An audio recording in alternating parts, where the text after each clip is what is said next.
What's up, everybody? Henry here. As always have a fantastic guest with me. And today, I have no other than one of my top coaching students, Logan. Thank you for joining me, my friend. I appreciate you so much. Absolutely. So today I want to dive into a couple of things. And look, Logan is literally in the middle of an ice storm in Michigan. So, I'm very appreciative to have you on, even though, you lost power back and forth, but anyways, I appreciate having on.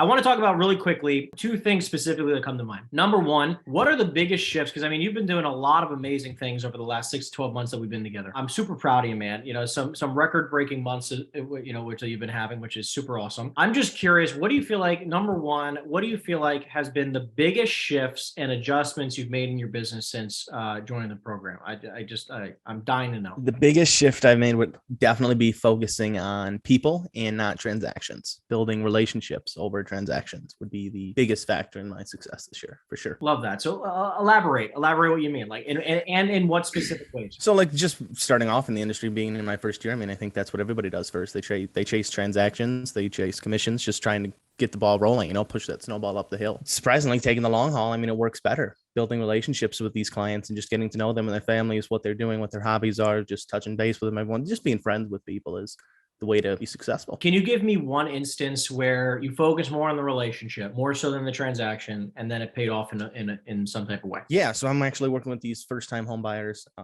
that I had met. They had called the office. I was talking with them for a while. They'd already had an agent, and I already knew I wasn't going to get the deal. They had an agent out of Ann Arbor. So I'm like, well, whatever. I'll just be a good person. Followed up a little bit, kept following up, asking them what they needed. Their agent ended up going on vacation. Didn't talk to him for like 3 days. That was it. But they wanted to see this house in my area. So they gave me a call, got it under contract, ended up working with them. That one fell through, but we ended up doing another deal and we got it done. So another client I just got because I ended up following up and just having communication and just being their friend, even when I didn't have any money on the line. Beautifully said, man. I feel like there's a lot of times in this industry, especially in this type of economy, where like, I got to make money. I got to make money. I got to make money. So like people are chasing the dollar signs and they're stepping over dollars to, they're stepping over dollars to make sense, right? Like, there's a lot of opportunity right in front of you, like you just explained, and they're not taking that extra time that you're taking. So I love that. I love that. Good for you, man. So second thing, what do you feel like has been, because obviously, the economy has been shifting quite substantially in a lot of major markets. And I know you're in like a secondary, tertiary market out in Michigan. So I'm curious, like, what are you seeing in the market and how have you been adjusting? Seeing a lot of price cuts for one.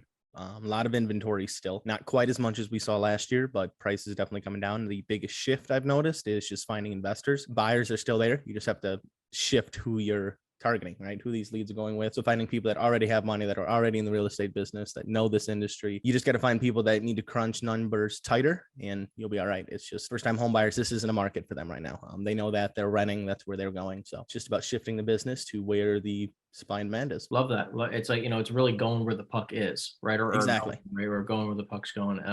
So I love that kind of mindset. If you're getting massive value out of this video and you want to work with me personally, make sure you check out the first link in the description down below and schedule your free consultation with myself and my team. So I'm curious, man, what have you feel like has being a part of a coaching program, which again, like whether it's mine or anybody else's, I'm just curious, like, why do you believe in self-development? Like, why is that important to you, investing in yourself? Well, if you like look at some of the richest people on earth, you wonder how they got there and what have they done. And it's always what they've built in themselves. You know what I mean? It's the value they've created that they're worth personally. You know what I mean? Their businesses, yeah, they're successful, but take them out of that picture and everything collapses. So it's what you build as your tools, right? Because I'll always have those. Money comes and goes, but what I put in myself, I can always just do it again, right? Always start over. So it's about having those skills and those fundamentals and those basics to be successful. You can't go wrong investing in yourself, but you can go wrong in just about any other type of investment, right? Exactly.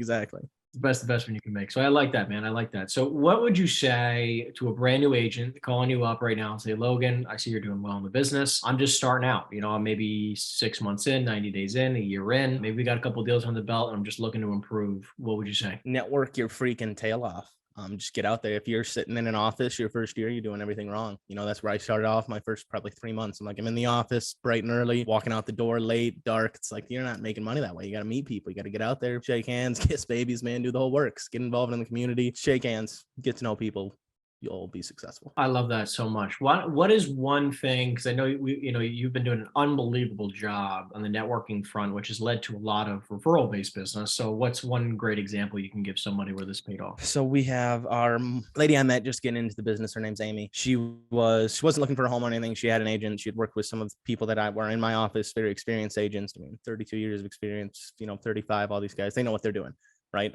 Just networking with her, just talking to her, once again, building that friendship, that conversation. What did Amy do? Just curious. She was a marketing manager, so for the whole office and everything like that. She had Got it. worked with a bunch of these real estate companies all across the globe. So I was talking with her and just became a friend overall. I mean, we were getting lunches, just talking out and asking how's business, how's family going, stuff like that. Ended up her mom needed a agent, and out of all these agents that she knew, she ended up referring me just because she had liked me. And then the mom had ended up liking me so much that she had referred me off as well to some other people, and it's just snowballed effect from there. Man, dude, like it's funny. Like I hear stories like this so often, and it's like it's that one person that you look over. Oh yeah, they have people. Oh yeah, like they would never refer me. And then all of a sudden you hear stories like this where now it's snowballed into like 3-4 deals or whatever it's turned into, and it's awesome, dude. And I commend you for that. I'm curious, what also, like, now that the market has adjusted and shifted, like going into 2023, what do you feel like are going to be some shifts that you're going to be making as well? Less marketing. I didn't do pretty much anything this year, but I don't foresee it coming this next year. Just cold calling, making the calls, meeting people, shaking hands, getting out there, going to these events, these networking events, continuously meeting people. Because if they don't need the business, I'm sure they know somebody that does. And I can't know everybody. So if I can know a few people that know more people, then I'm sitting in a pretty spot. Awesome. And what I hear you're saying is getting back to the basics, right? Yes. Like just sticking to the basics. And absolutely. Don't overcomplicate it. Just do what works and just keep doing that till we're in a healthier market. Just sticking to the fundamentals, like I feel like so many people are just like, well, maybe this new shiny object idea will lead to more business right away, right? When it's like, dude, just stick to what works, right? Like relationships will always work. And, at the end of the day, like, obviously we're a lot of big cold callers here with the, my coaching program and, the people in my orbit. So I know you're doing a lot of it too. And it's like, listen, if you just get a smidge better at communication, what's interesting, dude? I feel like the more often I hear this, and I'm just like, shooting it with you, you hear people always say like, well, I got this marketing thing that brings in X amount of leads. And then I'll say to them like, well, they don't practice the sales aspect. So I'm like, you still have to pick up the phone and call them, right? So it's like, what do you feel like are like 2 or 3 maybe tips that you give people? Because you're doing a lot of cold calling and you're doing well at it. What do you feel like are some just quick tips that you can give people who are starting to cold call, or maybe just not seeing the success they want to see? Shoot for failure, man. Don't get in the mindset that you're going to get business off it. I mean, because you're not for a long time. You got to get really good at the cold calling. You got to know who to call. You got to call the right person, right time. There's a lot of aspects. Just keep picking up the phone, keep making the dials. It'll happen. Go for the no's and keep track of those. And if that's what you shoot for, you'll get them and you'll get better. Somebody will say yes. Just keep trying. Yeah, agreed. And I think that like people forget that piece of it, which is I'm hearing you say longevity. Yeah. Right. Like cold calling is a longevity play. And I think longevity in 2 versions of that, as in you're not calling for today business. Like on average, most people are 6 to 12 months out when you're cold calling. Like you're not going to pick up the phone and all of a sudden get somebody who's like, oh my God, thank God you called me because I'm putting the house on the market this week.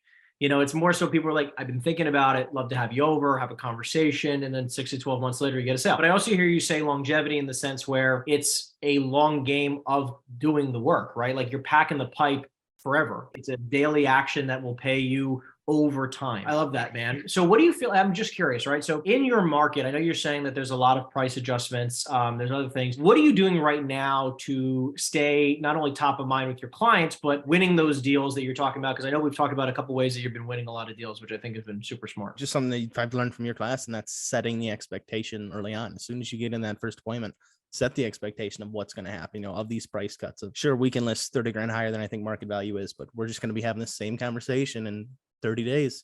So it's just getting the sellers to understand what's going to happen, the expectations of the deal and how it's going to go down and when you're going to be in contact with them. Another thing I've learned from you is like, hey, every Tuesday, I'm going to contact you. If you don't hear from me, plan on Tuesday. Just setting the expectation for how you work and how your business works. Yeah, beautifully said, man. It's like a lot of people assume that the client knows what's going to happen. It's like we sell houses all damn day. It's like it's our job. And these people do it maybe once or twice, maybe 4 or 5 in their lifetime. And it's like, to basically leave it up to chance that they know what's about to happen and then get frustrated when they have questions, when in reality, like, they have questions because they actually don't know what's going on. That's why they're frustrated. I've got agents that are like, oh, he's already bought a house before. He'll know how this stuff works. Like, he bought a house 35 years ago. It's a totally different process. Now, it's not to say everything's changed. Nothing's the same. So just re-educating them every time, Absolutely, man. I appreciate you so much for being on. And just like, let's just say one last time, someone's coming to you and saying, like, listen, like, I'm skeptical about investing in myself. Maybe it's a lot of money. Maybe it's a big time commitment. Maybe it's you before you ever started investing in you, like the objections that maybe you had. Just like, I'm just curious, like, what do you say to somebody who's been really second guessing themselves? Is this the right time to invest in myself? It's too much money. Maybe I should, maybe I shouldn't. It's a big leap. I know that for sure. It took me a long time to invest in myself, especially just for this class. When I was starting off, so much money, and you got to take the leap. And as soon as you do, you'll see the benefits of it, whether you win or fail. Because either way, there's tremendous benefits. You got to take that leap, and you got to trust yourself and trust that everything is going to work out, because nobody's preying on your downfall. You just keep doing it and you'll be all right. Beautifully said, man. I love that.